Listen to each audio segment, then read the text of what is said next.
नमस्कार आप सभी मित्रों को। आज की ऑनलाइन क्लास में आप सभी का स्वागत है। और आज हम संख्या पद्धति, जो गणित का सबसे महत्वपूर्ण टॉपिक होता है, इसके बिना अंक गणित का कोई सा सवाल या कोई सा टॉपिक जो सोल्व नहीं हो सकता, उसको हम संख्या पद्धति कहते हैं। संख्या पद्धति में प्यारे मित्रों, तमाम तरह की संख्याएं जो आती है, उन संख्याओं के बारे में हम जानते हैं, उन संख्याओं के गुणों के बारे में हम जानते हैं, उनकी क्या क्या प्रॉपर्टीज है और क्या क्या उनकी पहचान है। तो आइए बिना विलंब के शुरू करते हैं। मेरा नाम रूपचंद सोनी, भारत क्लासेस से। और चलिए संख्या पद्धति में हम शुरुआत करते हैं। सबसे पहली संख्या की, जो जिनको प्राकृतिक संख्याएं बोलते हैं, नेचुरल नंबर जिसको बोलते हैं, उनके बारे में हम पढ़ेंगे। उनके बारे में हम चलिए शुरुआत करते हैं। सबसे पहले जो आती है दोस्तों, वो प्राकृतिक संख्याएं जो आती है। प्राकृतिक संख्याओं को हम इंग्लिश, जो अंग्रेजी माध्यम के लड़के, इंग्लिश मीडियम स्टूडेंट्स, उनके लिए प्राकृतिक संख्याओं को नेचुरल नंबर हम कहते हैं। ये नेचुरल नंबर जो होते हैं, नेचुरल का मतलब नेचर से है, नेचुरल नंबर इनको कहते हैं। नेचुरल नंबर जो होती है प्राकृतिक संख्याओं की, क्या होती है? प्राकृतिक संख्याओं की जब हम परिभाषा लिखते हैं तो ऐसा लिखते हैं, इनकी डिफिनेशन ऐसे लिखते हैं कि जो संख्या गिनने में काम आए। आपको बताया जाता है कि जो संख्या गिनने में काम आए उनको हम प्राकृतिक संख्या कहते हैं। अब गिनने का मतलब हम उदाहरण से समझ सकते हैं कि जैसे किसी कक्षा में, किसी क्लास में हमको विद्यार्थियों की संख्या गिननी है, तो अगर किसी भी लड़के को खड़ा कर दिया जाए कि भाई इनको काउंट करके बताओ, इनको गिन के बताओ, तो वह शुरुआत 1 से करेगा। 1 2 3 4 5 6 7 8 9 10, ऐसे जितने भी उसमें संख्या रहेगी, 100 200 500 1000, जो भी संख्या रहती है वो इनमें गिनते हैं। तो जो संख्या गिनने में काम आए वो संख्या प्राकृतिक संख्या कहते हैं। अब कंफ्यूजन ये होती है विद्यार्थियों को, क्योंकि 1 के बाद डायरेक्ट 2 आता है, अतः प्राकृतिक संख्या 1 के बाद 2 ही आती है। इसमें 1.1 1.2 1.5 1.50 55, 1 से 2 के बीच जितनी भी संख्याएं हैं दशमलव की, और आप परिमेय अपरिमेय जितनी भी संख्याएं हैं, वो प्राकृतिक संख्याओं में नहीं आती है। अतः प्राकृतिक संख्याओं में 1 के बाद 2, 2 के बाद 3, यानी जो पूरी पूरी संख्याएं हैं वो संख्याएं प्राकृतिक संख्याओं में आती है। तो इसकी डिफिनेशन हम लिखेंगे, जो संख्याएं गिनने में काम आए, जो संख्याएं गिनने में काम आए उनको प्राकृतिक संख्या कहते हैं। और इसका जो फर्स्ट इंग्लिश वर्ड है एन, इसलिए हम इसको एन से प्रदर्शित करते हैं, एन से व्यक्त करते हैं, एन से व्यक्त करते हैं। इसको लिखते हैं 1, 1 के बाद 2, 2 के बाद 3, 3 के बाद 4, 4 के बाद 5 6, और ये चलते चलते चलते चलते अनंत पर पहुंचती है। अनंत का मतलब जिसका कोई अंत ना हो वो अनंत है। तो ये नेचुरल नंबर है, प्राकृतिक संख्याएं हैं, और ये गिनने में काम आती है। 1 2 3 4 5 6 7 8 9 10 चलते जाओ और वो संख्या अनंत इन्फिनिटी तक जाके पहुंचती है।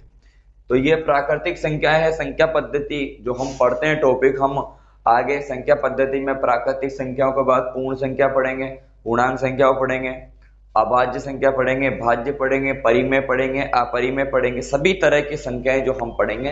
लेकिन सबसे पहला टॉपिक हमारा शुरुआत हम कर रहे हैं तो वो प्राकृतिक संख्याओं से है। आगे दूसरी प्रकार की जो संख्या आती है दोस्तों, दूसरी प्रकार की जो संख्या आती है वो पूर्ण संख्या आती है। पूर्ण संख्या वो आती है, पूर्ण संख्याओं को इंग्लिश में होल नंबर हम कहते हैं। होल नंबर हम कहते हैं जो पूर्ण संख्या आती है। पूर्ण संख्याओं का कुछ नहीं है, जैसे उसी उदाहरण को हम दोबारा लेते हैं कि किसी कक्षा में जैसे 5 विद्यार्थी है, और अगर पांचों विद्यार्थी कक्षा से बाहर निकल जाए, अब अगर गणना करके ये बताना पड़े कि कक्षा में विद्यार्थियों की संख्या कितनी है, तो कुछ भी नहीं है। तो कुछ भी नहीं का मतलब जीरो है, शून्य है।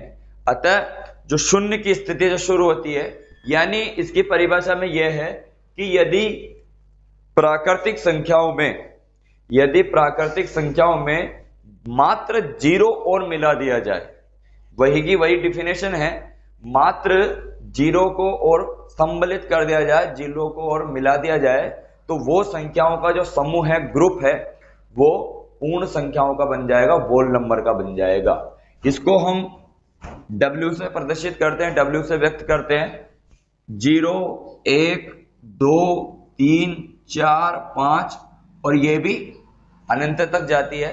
इसका कहने का मतलब यह है कि इस प्राकृतिक संख्याओं में यदि पूर्ण संख्याओं को मिला दिया जाए, तो प्राकृतिक संख्याओं में, माफ कीजिएगा, प्राकृतिक संख्याओं में शून्य को मिला दिया जाए तो वो पूर्ण संख्या बन जाती है।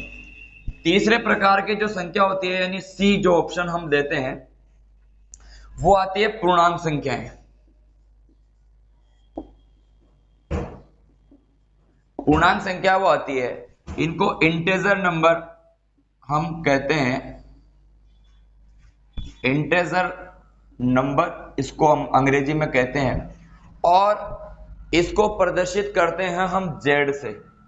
अब ये थोड़ा जान लें, आपके दिमाग में क्वेश्चन आया हुआ कि इसको एन से कर रहे हैं, इसको डब्ल्यू से कर रहे हैं, क्योंकि दोनों का स्पेलिंग इन से शुरू होता है, लेकिन इसको आई से करना चाहिए। वो आई से इसलिए नहीं करते हैं क्योंकि एक शब्द आता है जेड में, जर्मन भाषा का शब्द है, वो है ज़ेहेलिन। मैं यहां लिख के बताता हूं आपको ज़ेहेलिन।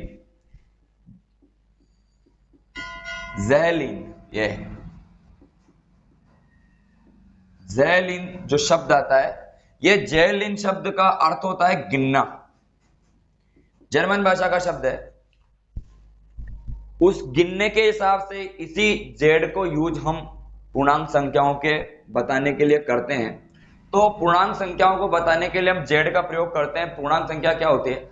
आपने देखा होगा कि जो माइनस की जो संख्या होती है, ऋणात्मक संख्या, वो भी हम गणित में यूज करते हैं। -1, -2, -3, -5, वो सभी तरह की जो संख्या होती है जो माइनस में है और पूरी है। माफ कीजिए, यहां हम ये कहते हैं कि -1/2 या माइनस का 0.5, माइनस का 3/5, माइनस के 7/3, ये जितनी भी प्रकार की संख्याएं हैं जो पूरी नहीं है, वो संख्याएं पूर्णांक संख्याओं में नहीं आती है। जो जैसे यहां आया है वैसे इन पर माइनस, यही संख्याएं ऋणात्मक लगा दे तो ऋणात्मक पूर्णांक संख्याएं बन जाती है।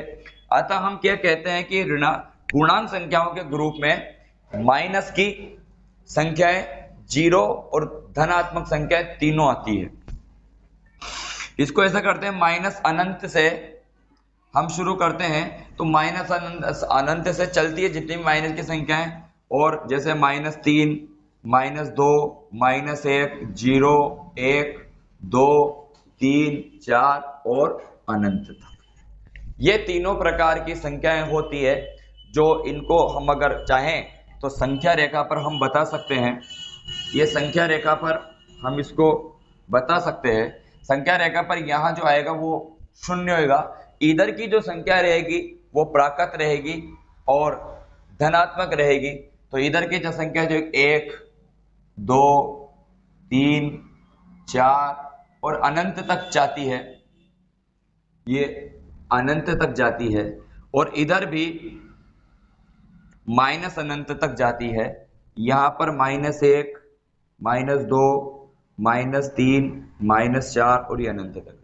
अब ये जो संख्याएं हैं 1, 2, 3, 4, 5, 6, 7, ये सभी संख्याएं प्राकृत संख्याएं, नेचुरल नंबर जिनको कहते हैं।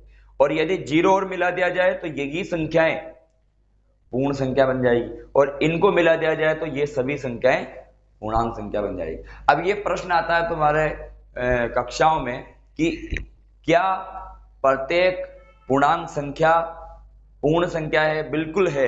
प्रत्येक पूर्णांक संख्या, अगर वो न्यू कहता है इधर से ये चले तो राइट आएगा और इधर से ये चले तो रॉन्ग आएगा। जैसे मैं आपको एक्सरसाइज कराऊंगा, लेकिन उदाहरण के तौर पर बताऊंगा कि अगर वो कहे इधर से इधर चलना है कि प्रत्येक पूर्णांक संख्या पूर्ण संख्या है, बिल्कुल है, क्योंकि पूर्णांक संख्याओं के समूह में 0 1 2 3 4 5 आ रहा है, इसमें भी आ रहा है। प्रत्येक पूर्णांक पूर्ण संख्या प्राकृत संख्या है, वही 1 2 3 4 5 इसमें आ रहा है। लेकिन अगर इधर से इधर पूछ ले हो कि प्रत्येक प्राकृत संख्या पूर्ण संख्या है, नहीं है, क्योंकि 0 जो है वो पूर्ण संख्या है लेकिन प्राकृत नहीं है। पूर्ण संख्या प्रत्येक पूर्ण संख्या पूर्णांक संख्या है, नहीं है, क्योंकि यहाँ पर माइनस की संख्या जो है पूर्णांक संख्या आती है लेकिन माइनस की संख्या पूर्ण संख्या नहीं है।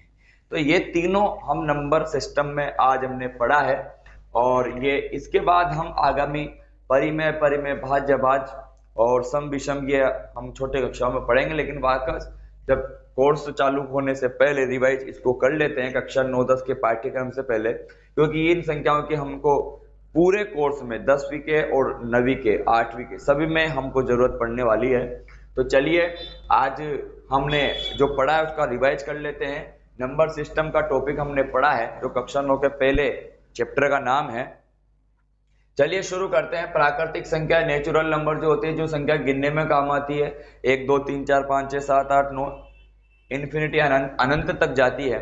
दूसरे नंबर की संख्या पूर्ण संख्या होती है, जो बोल नंबर होता है 0 1 2 3 4 5। इनमें इस संख्या में प्राकृतिक संख्याओं में यदि 0 को मिला दिया जाए तो वो पूर्ण संख्या बन जाती है, और अगर पूर्ण संख्याओं में ऋणात्मक संख्याओं को मिला दिया जाए तो वह पूर्णांक संख्या बन जाती है।